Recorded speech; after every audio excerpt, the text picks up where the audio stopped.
Celso, your Yes. journey is so impressive when I look back and see all your experience, working for United Nations, starting as an engineer, right?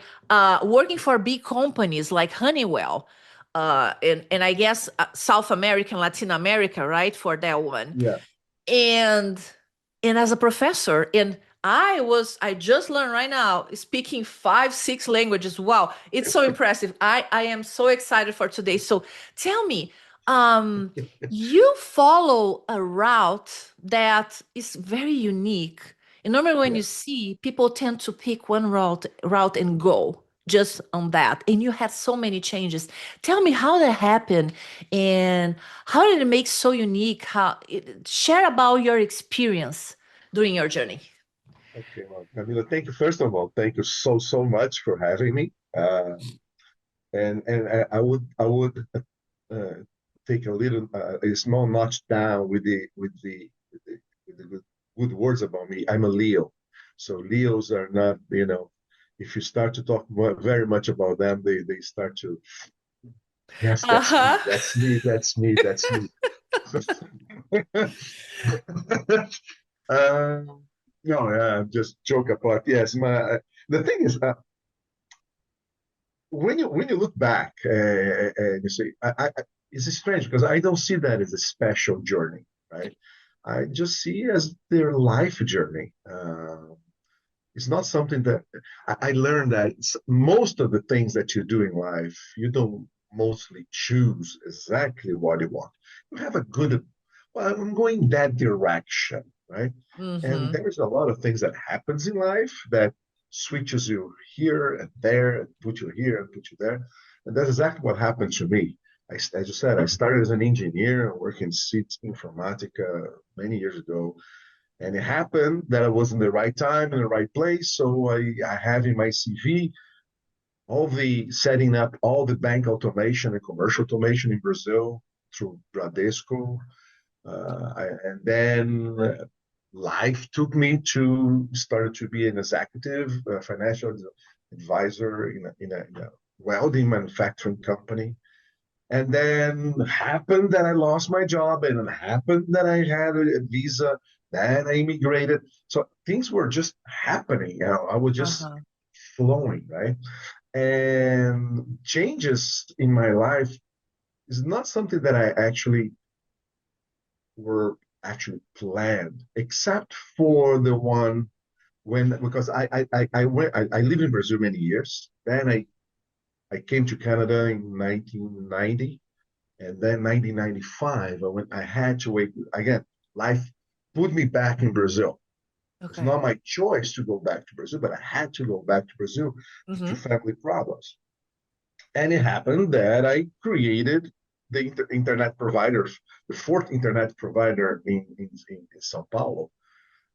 Again, it's not because I wanted, because that was the only thing I knew what to do and how to survive.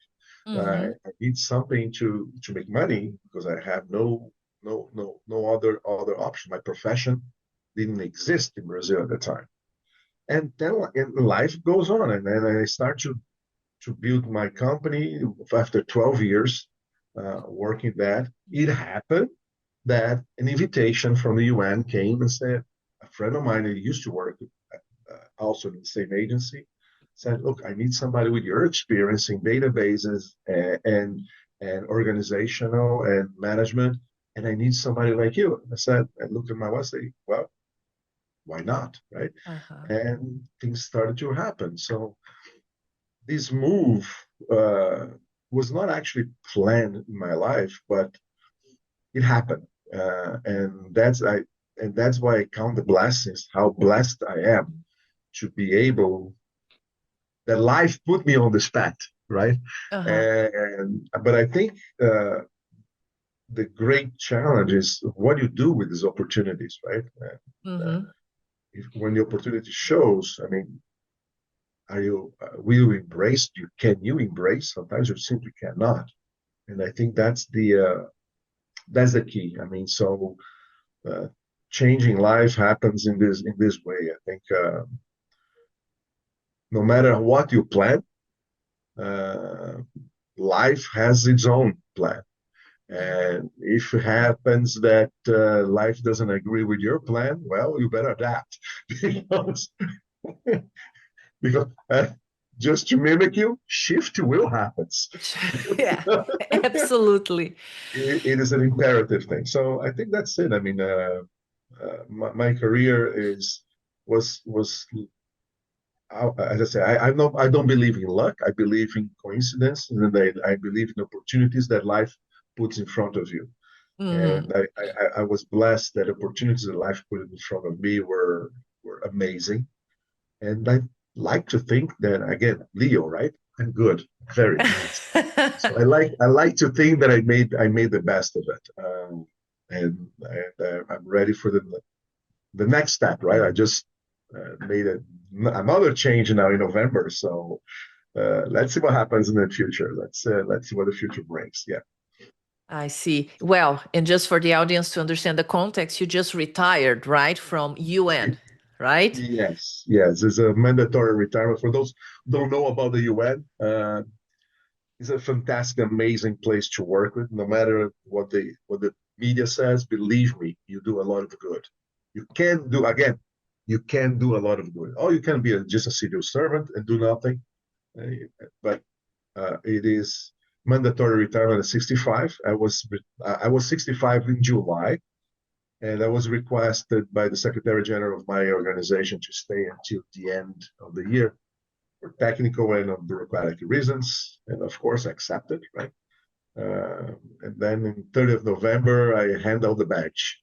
Uh, but I still kind of work with them in terms of advising, consulting, and Yes. let's see what happens. As I said, And it's a that's your still own fresh. company, right? Yes, now I have my own consultancy company, which I'm still debating if I'm going to be like a one person company or I intend to actually develop it to a real company, right? Uh, with other peoples because I have other retirees around the world, friends of mine that again they're retirees with 60 years old, 70 years old. They are in the prime of their knowledge and things, and they feel that also they can contribute. So we're exchanging some ideas. Maybe we'll set up a global company. Let's see what happens. I mean, there's a lot of debate. It's too fresh, right? It's only a month old, so it's too Yes, fresh. It's yes. too fresh to see what And then happens. and then probably life will take, will lead you as well as has been for Yeah. during But all your journey. Yeah. another thing I have to say, you don't have to wait for life, right? No, you don't wait Absolutely. for life, right? I mean, but do your thing.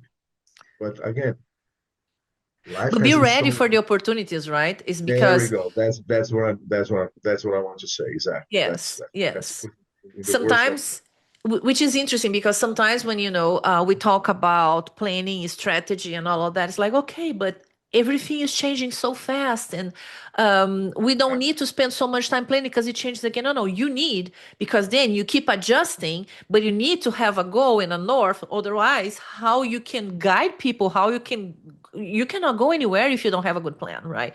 But it doesn't mean that it's set of stone that you're not going to change. The thing is that I've noticed is that the frequency of this kind of meetings, strategic meetings, have been increasing much more due to the pace of change lately. So Yeah. that's what I noticed. But yeah, in thinking now about going back to digital transformation, which is something you have done a lot in your journey, and you do right, and you also teach leaders in the university right now. Um, can you share with us some impactful change that you went through that, for some reason, due to failure, learnings, or success, is in your mind that you like to share today? There's so many. Come on. It's like, okay, now I have to confess that I'm feeling intimidated as being a job interview, right? When they ask you, give me something that you succeed on it and why you succeed, and right. And the thing is, I believe that the biggest challenge I always had, and and no matter what kind of transformation that we try to implement, is again is people, right? But I think the great learning of that is that you don't know, like, if you're not prepared and know that people will be your greatest challenge, you tend to believe that the system that you've implemented, or the new process that you are changing, or the new culture that you're trying to change, things like that, those are the biggest challenge. But bottom line, I'll be behind all of these things is people, right? So I believe, for example, I went through three biggest things in the uh, past decade or so that made me realize how off track we can be if you only look at the technical part and you don't look at the people part, right? I implemented the project management office and the enterprise architecture office at ICAO. ICAO is the International Civil Aviation Organization, is the UN agency that I worked for almost 20 years. Mm-hmm. And when we're implementing a PMO or a EA office, it is often lots of policies and rules and principles and methods and procedures, blah, blah, blah, blah, blah, blah.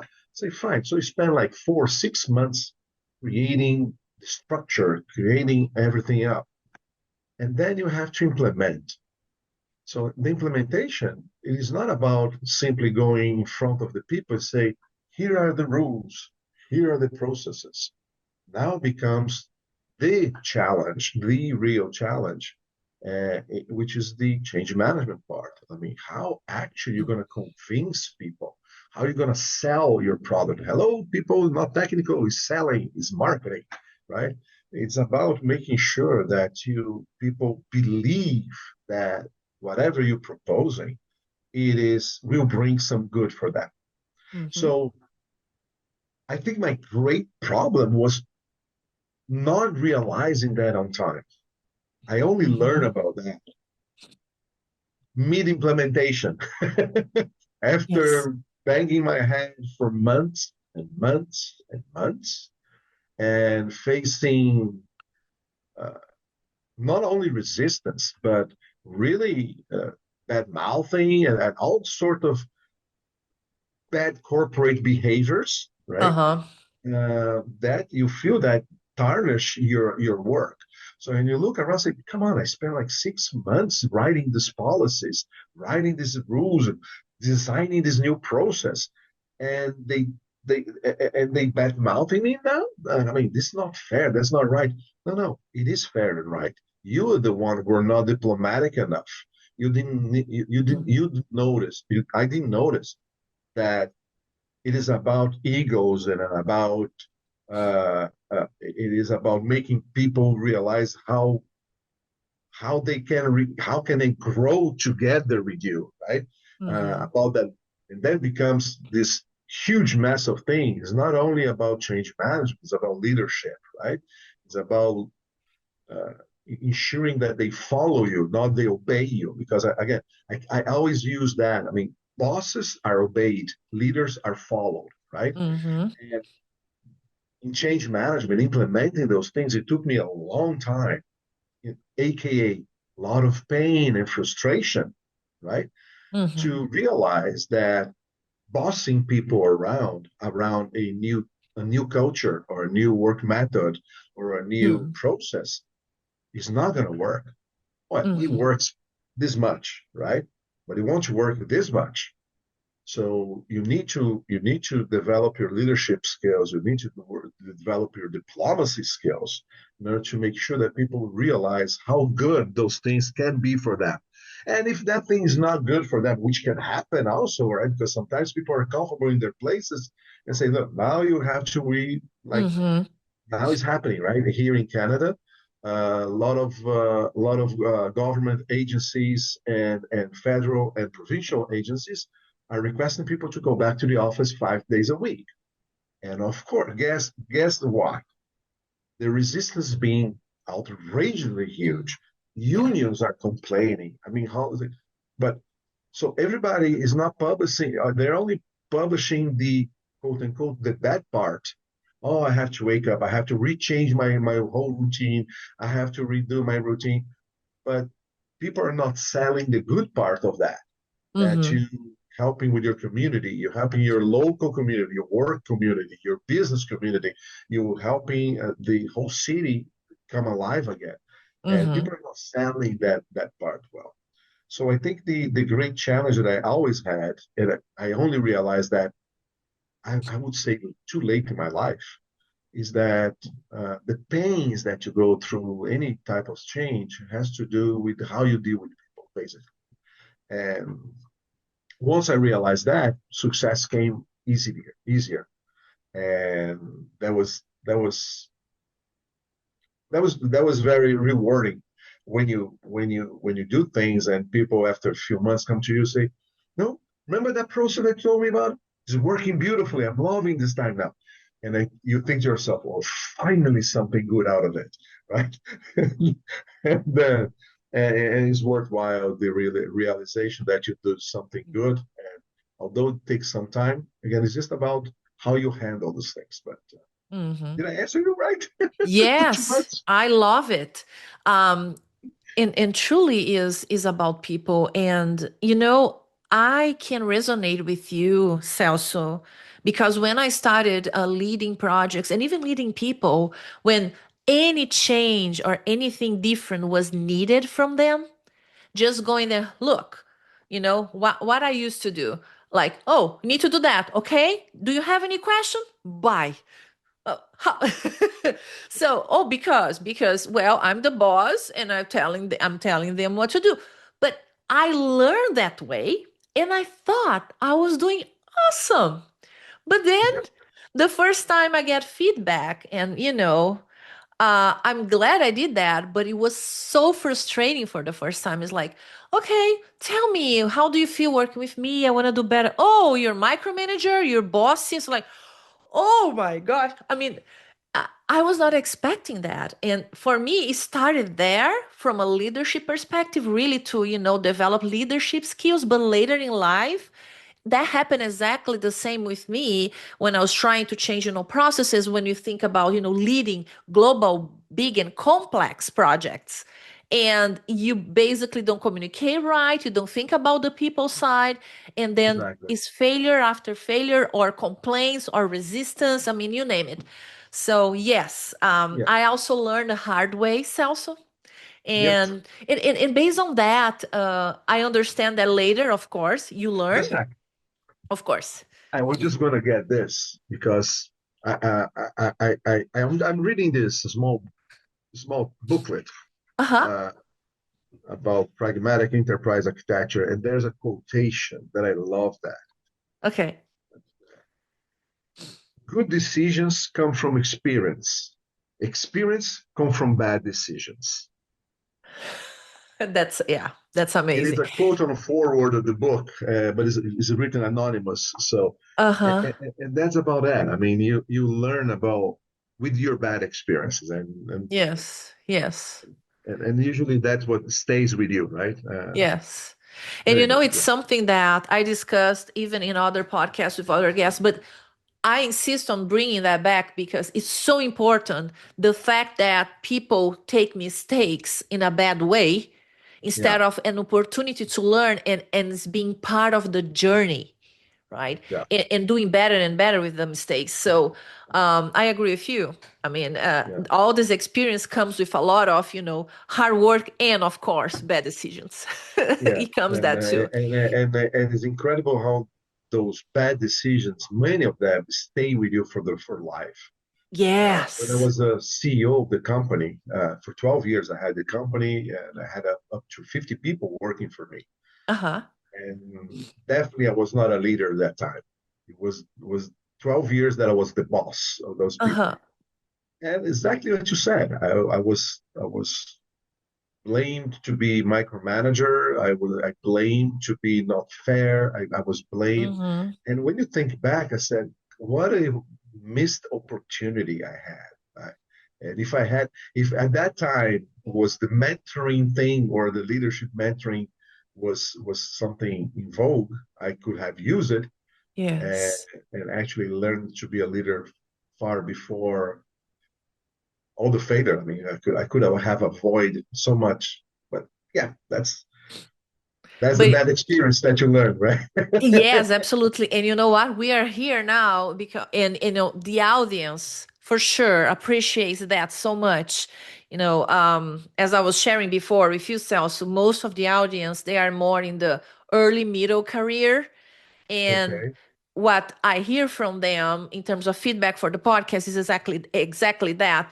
I love the experience and all of that because I'm learning and hopefully not making the same mistakes from a leadership perspective because they want to be a great leader. and Yeah. and that's amazing. Yes, we are giving the opportunity for people, to learn more, to start making at least less mistakes, of course, from a leadership perspective. So, Yeah. and and based on that, Celso, what did you learn and what did you do different? I mean, different. What are the best practices that you do today when you drive big and complex organizational changes? Okay. As I said, the environment that I lived for the past 20 years, where I actually learned what leadership means and actually made it happen, it is a different planet. I always said there is the UN planet and there's the planet Earth, right? Okay. Uh, because the way the UN works is somewhat utopian, right? Somewhat. Uh, there's so many cultural things around you that allows you to think differently about that. So, uh, desculpa, sorry, what I me perdi. Okay. The question again. Well, the question was, what were the learnings and Okay, what are the best practices you best like to practice, yes. share? Yes. So, I believe that the best practices or the best thing I learned, it is famous active learning, active listening, uh, Okay. empathy, number two or number one. I don't know. I don't know how to put this thing in place, right? In Uh-huh. order. But I can tell you that the best practice will be always involve people from early beginnings of whatever you do. Okay. Mm-hmm. Uh, it is kind of in vogue. Everybody says, no, you have to be an active listener. You have to be an empathic leader. You have to be you have to understand the people around you to extract the best. So I don't think that is something that actually you learn, right? You When you learn by practice, sometimes some people simply are not empathic. There are some people that are simply not listeners. It's Mm-hmm. part of their personality. And this is not bad. I'm not saying this is bad or good, right? It doesn't mean that they cannot be a great C-level type of person. Doesn't mean that they cannot be a exceptional head of a department or VP. It's not that. It's going to be far harder for them. That's all. Okay, they're going to be struggling a lot more, and probably they're going to have somebody at their side who can do that, who can communicate better with their peers and their teams, so that whatever fantastic idea that person has but cannot communicate well because of his personality. He's an introvert sometimes. Sometimes the person has these wonderful ideas, but he simply cannot communicate well, right? Mm-hmm. And doesn't make him a bad person or a bad leader or a bad boss. It just make him lacking communication person. That's all. Can he learn this thing during life? Yes, he can. It's going to be hard for him. It's like me learning how to do knitting.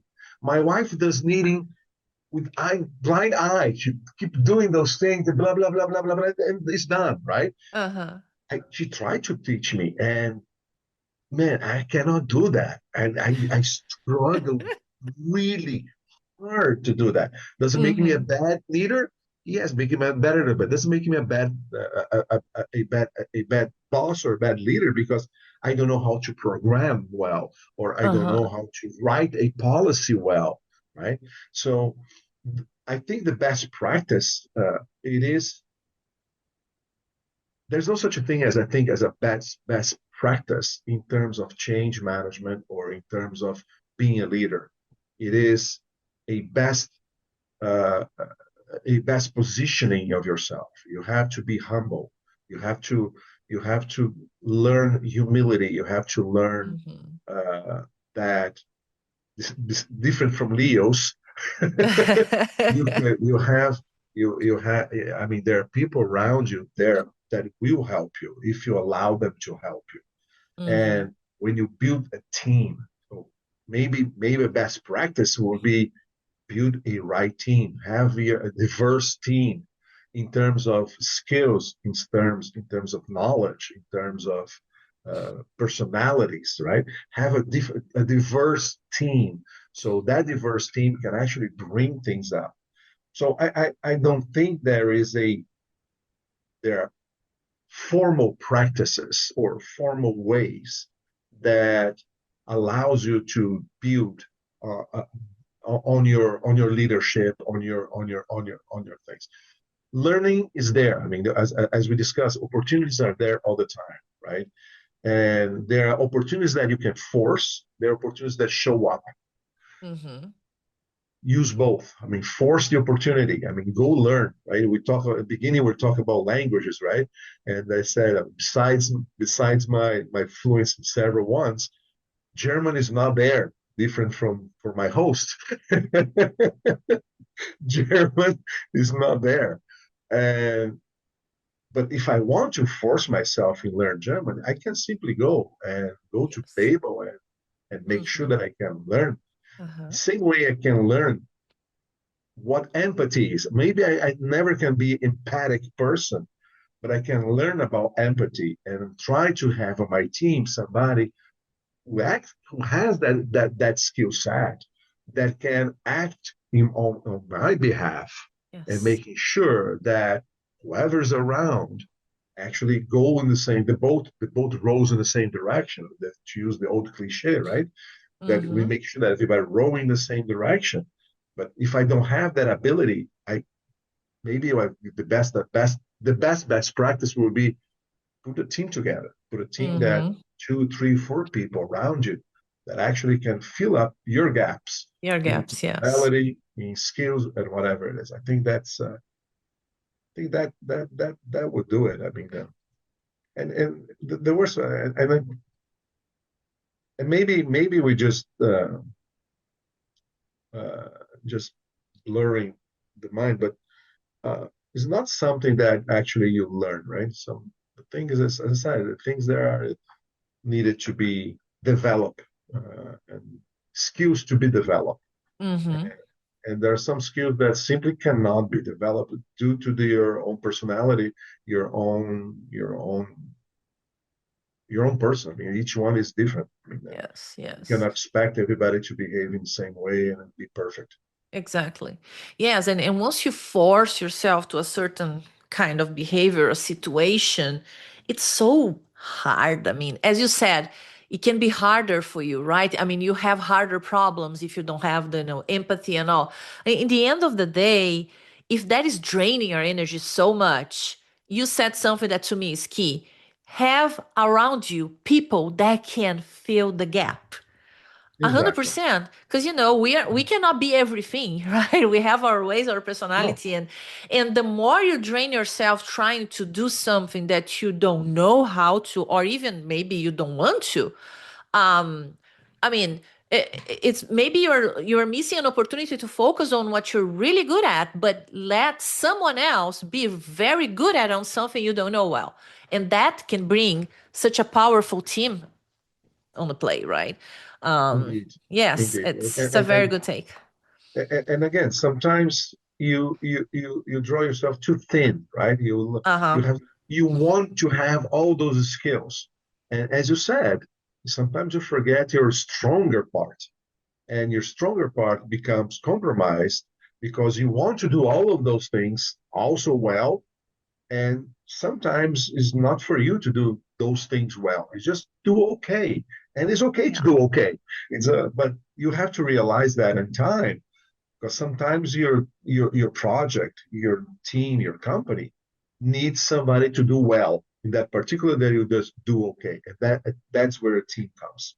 Yes, absolutely. Um, it's such a great conversation with you, Celso. As we shift and think about the future, and I mean, in your case, you're just starting a new journey in your life, in your career, for sure. What are the biggest challenges you see right now? And also, as you keep teaching leaders, future leaders in the university, I mean, I Yeah. wonder the kind of questions and the kind of challenges they have when they see, okay, joining the workforce right now. Um, how do you see that in terms of the pace of change, the kind of skills, adaptability, things like that? What's your vision about I mean, from 5 years from now? Okay. By nature, I'm not an optimistic person. So Okay. if my team has somebody the optimistic, Mhm. let's see the bright side. Okay, I see. I can join The your issue team. is I'm that very optimistic. There you go. the thing is, my profession it is about or was about making sure that we don't fall into traps. Okay. So what happens that again, my specialty is always looking to the future. Enterprise Yes. architecture is Uh-huh. basically taking the company to the future state, right? Identifying Yes. our current state and taking and figuring out the path to a future state, a future Uh-huh. in 5 years, 10 years, whatever. So that's very briefly what enterprise architecture is all about. But the thing is, when you look 5 years ahead, you cannot separate what you have today and what you see today from what you expect in 5 years. So predicting the future, it is Uh-huh. something very hard in terms Uh-huh. of planning, in terms of strategic planning, etc. Because you have to dissociate what you want the company to be, where you want the business to be from your current state of skills and sets. As we Mm-hmm. discussed it, skills and skill sets can be developed, can be acquired, can Mm-hmm. be changed. So it's very hard for you to visualize a future dissociated from the current skill set. That's true. It becomes pessimistic, right? Because you look around and say, oh my God, these people have no critical thinking skills anymore. Uh-huh. How's going to happen? And just yesterday, the winter term here in university started just yesterday for me. Started this Uh-huh. week, but for me, yesterday was the first class I taught yesterday. And it is an undergraduate class for 30 years in business technology management. Uh-huh. And I said exactly that. Okay, you want to use AI to help you doing your work. Great. But you cannot allow AI to replace your brains. You need to know how to use the tools to do that. So, what do I expect in 5 years to happen? I will not say to me, but in general, I mean, how the market is reacting to all these changes, where we're going to be in 5 years in terms of professions, companies, and consultancy, how the things will be. Definitely in a completely different world that probably would not possible to envision today unless you Mm-hmm. have a crystal ball. Mm-hmm. Okay, the impact that AI is putting in our professions, in our futures, are huge.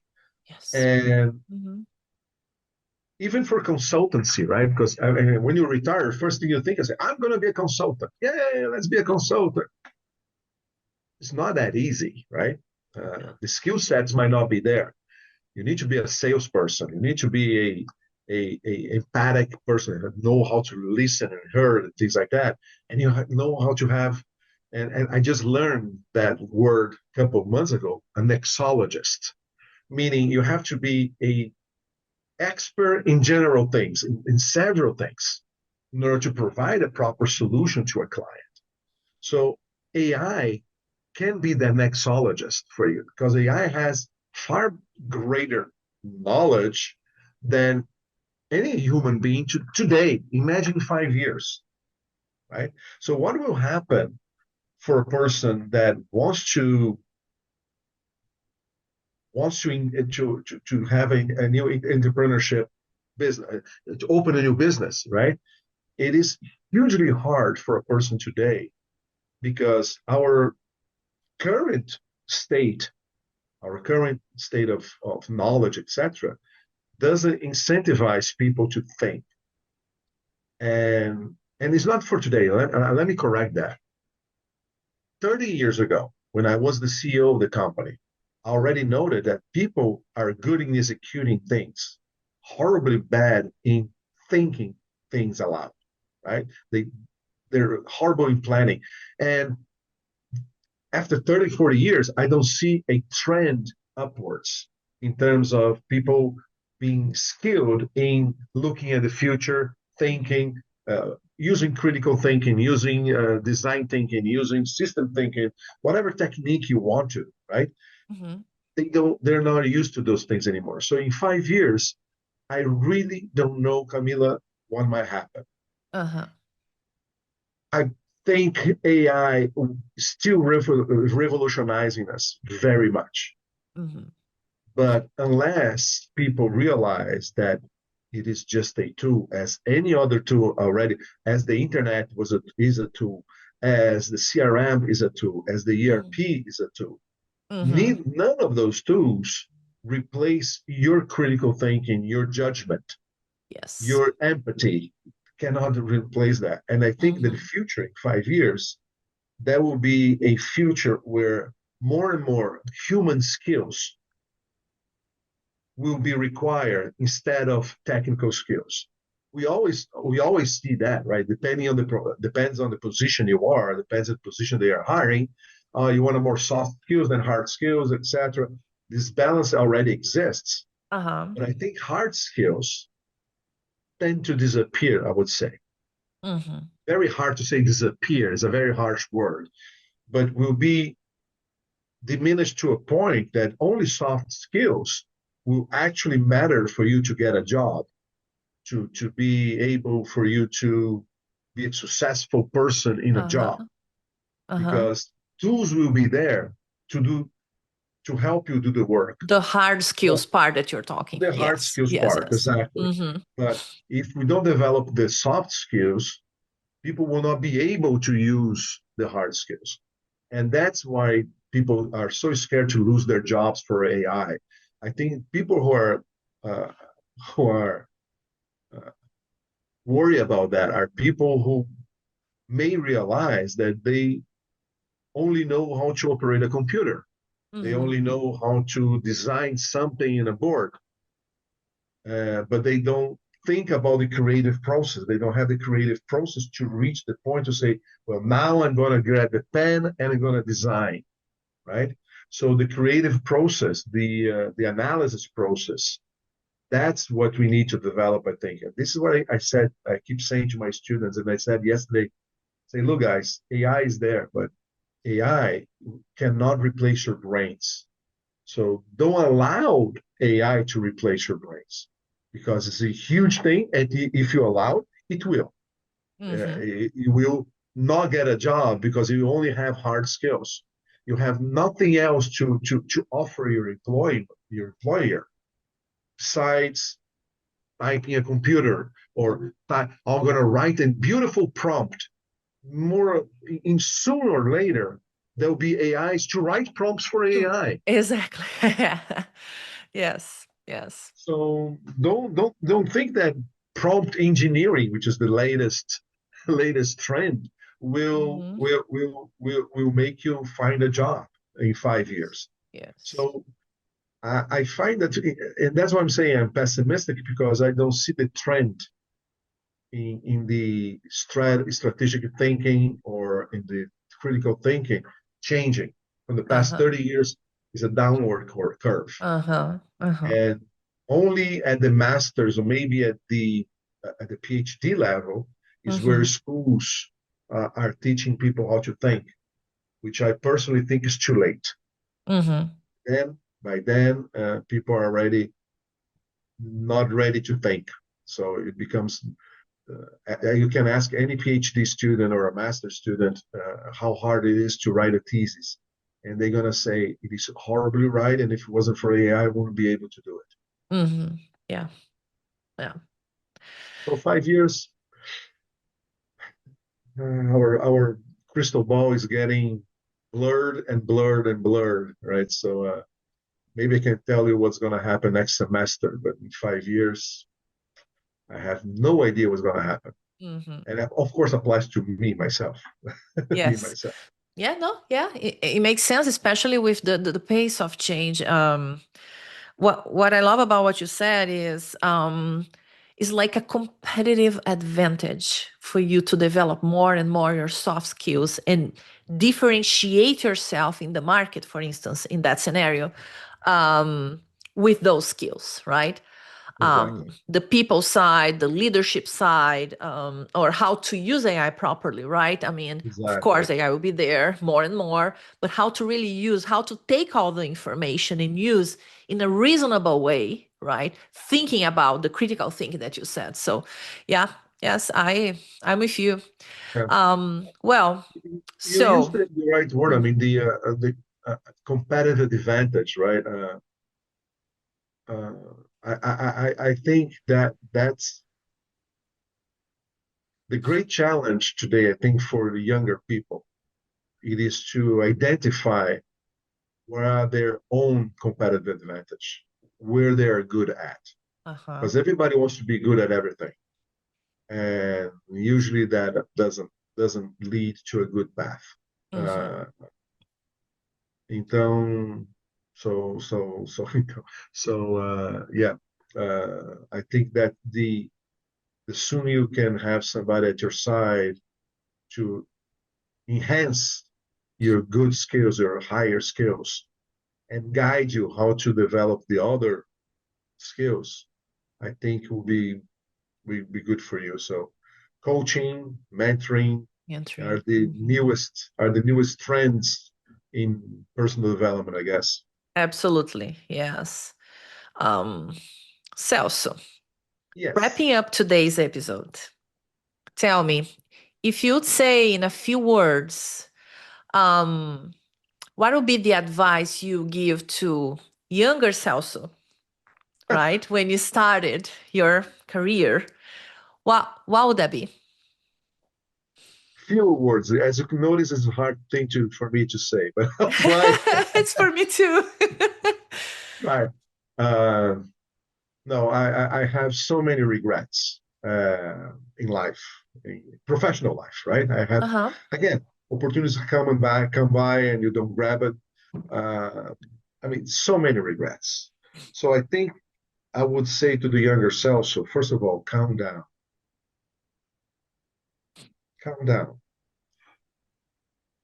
Don't be so angry with you and around the world. If somebody make a mistake, it's not because they wanted to make a mistake.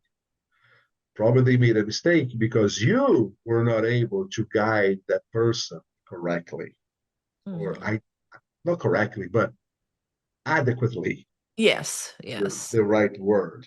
yes. Accountability, So right, Celso, as a leader. exactly, Oh, exactly. So calm down. Don't blow up with every single thing that didn't go well or didn't go as expected. uh-huh. Challenges come by all the time.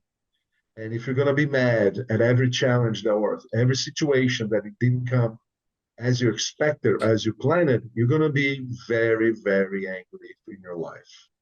And this is Mm-hmm. what my story. I was angry for a long time, right? And Mm-hmm. that I let that anger uh, uh, passed through the teams, right? Uh-huh. So the teams were not happy.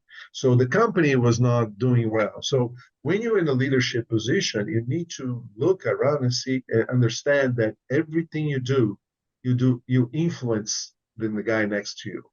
And I just learned that.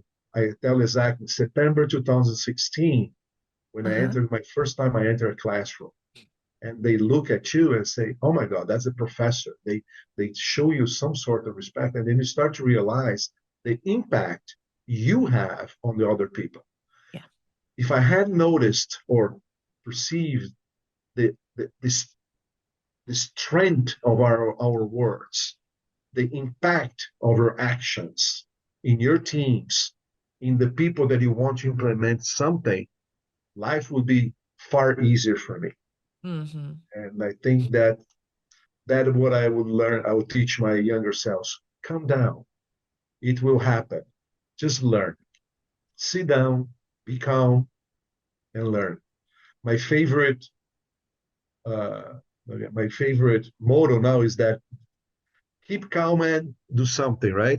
Keep Uh-huh. calm and have tea. Keep calm and because first of all, everything will pass. Mm-hmm. Everything will pass. Sooner or later, will pass. So if you have calm enough to visualize the end of it, to see how things might happen or might end, you can calmly take a look and change Mm-hmm. the the direction towards something that will be more profitable for everybody. For everybody. That's it. Yes.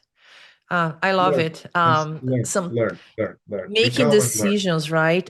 Doing anything with an emotional, in an Yeah, emotional way tends to not be the best way, right? I would say yeah. most of the cases, if not all the cases, right? So that's a good piece of advice. Celso, thank you so much for today's episode. A lot of wisdom. And you're a Leo, but you're humble. Anyway, all right. Yeah, thank you. I'm pretty sure the audience will, take a lot of, advantage of all the words today. And yes, I look So forward to the next episode. Thank you so much for being here today, and see you next time in the Shift Happens podcast. Bye bye. thank you so much for having me. Nice to see you. Bye.